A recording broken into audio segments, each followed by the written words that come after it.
mali ba na? Kikiligin ba kayo sa akin? Para makikilig ba kayo sa akin? Ano pinipirito? Alright.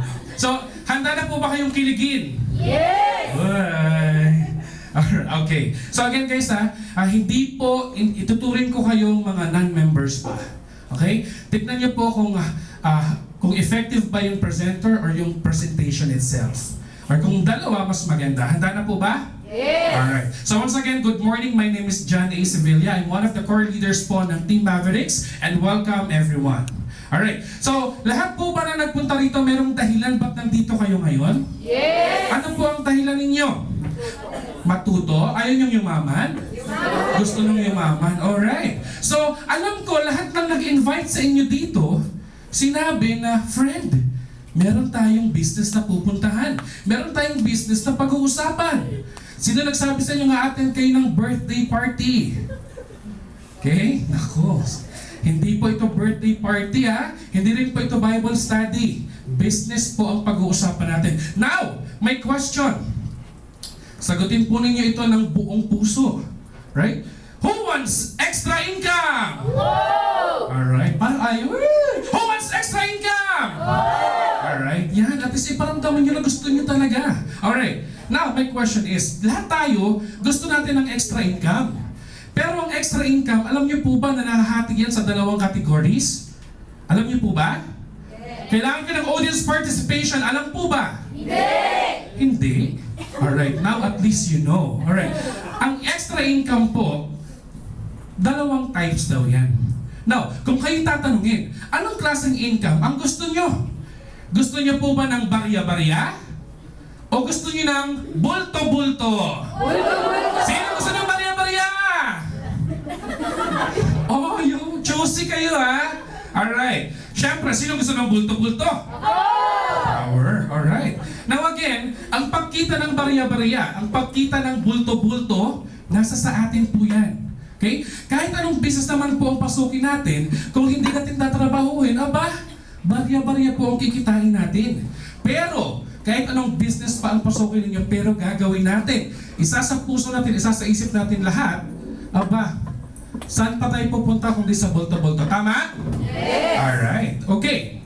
Now, syempre, kung tayo ay kikita, dapat meron tayong ginagawa. Okay? Lahat po kayo nandito because meron tayong purpose. Because meron akong i-introduce sa inyo. Okay? It's very basic. Money-making idea. Meron na po ba kayong alam? Or meron po ba lahat idea dito kung paano gumawa ng pera? Meron? Totoo. Alright. Now, gusto niyo po bang malaman kung paano gumawa ng pera? Yes! Alright. Okay. Ang kailangan nyo lang para makasali ay, of course, ang tao at ang cellphone. Now, para makasali, sino ang may cellphone? Ako! Ang walang cellphone, uwi. Alright, so lahat ba may cellphone? Yes! Alright, so lahat kayo pwedeng sumali sa program na to. Okay? But again, gusto ko lang pong iset yung expectations ninyo, no? Dito po sa business na ito, dito sa money-making idea na ito, hindi ko po kayo pagtitindahin. Dahil hindi po tayo mga tindero, tindera. Hindi ko rin po kayo pagre-recruitin. Bakit? Hindi naman po ito recruitment agency at wala po tayong license doon. At huli, hindi ko po kayo pipilitin. Okay? Ang gagawin lang po natin dito is mag-i-introduce ng bagong way to use your cellphone gamit ang existing SIM card. Okay? Mag-share lang po tayo ng concept, mag-share tayo ng opportunity. Ang kagandahan yan, dito sa money-making idea, combined na po with new e-wallet technology. Okay? Speaking of technology, nakita niyo po ba ang cellphone? Yes? Alright. Now, would you agree with me, dahil lahat tayo may cellphone, would you agree na ang cellphone natin ay expense yan simula pa lang? Yes! Yes? Sino rito ang hindi gumagasa sa cellphone simula bumili? Diba? Yung tipong display mo lang yung phone mo. Wala.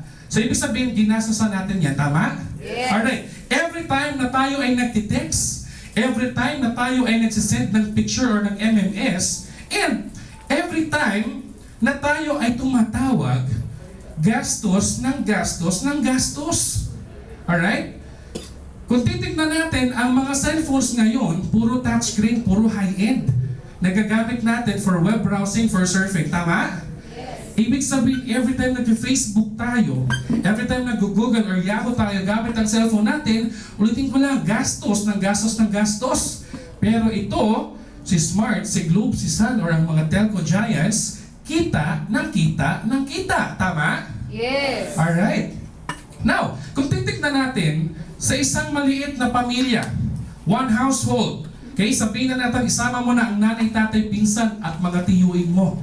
Posible ba na merong 5 family members? Yes. Alright? Posible ba na ang 5 na yon may cellphone? Yes. Posible ba na gumagamit sila ng 10 piso isang araw? Yes. Posible. So sabihin na lang natin sa isang buong pamilya, 50 pesos ang konsumo.